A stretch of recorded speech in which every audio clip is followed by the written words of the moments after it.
बिस्मिल्लाहिर्रहमानिर्रहीम।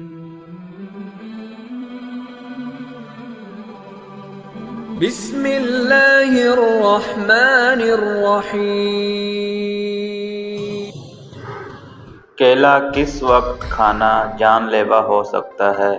ये रहे आपके ऑप्शन। सुबह के वक्त, रात देर से खाने से, अचार के साथ, दोपहर के वक्त।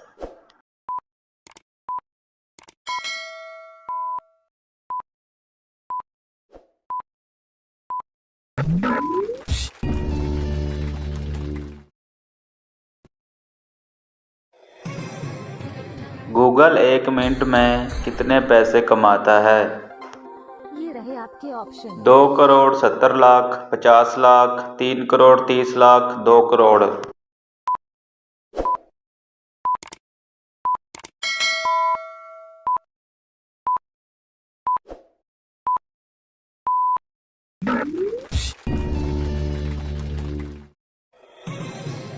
कौन सा फरिश्ता हमारे घर रोजाना 2 दफा आता है? ये रहे आपके ऑप्शन।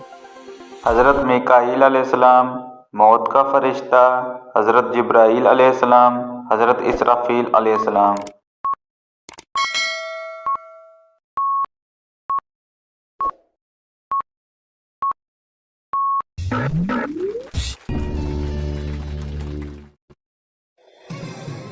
खाना काबा के पहले मतवल्ली कौन से नबी थे?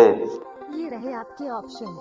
हज़रत ज़करिया अलैहिस्सलाम, हज़रत इब्राहीम अलैहिस्सलाम, हज़रत मूसा अलैहिस्सलाम, हज़रत इस्माईल अलैहिस्सलाम।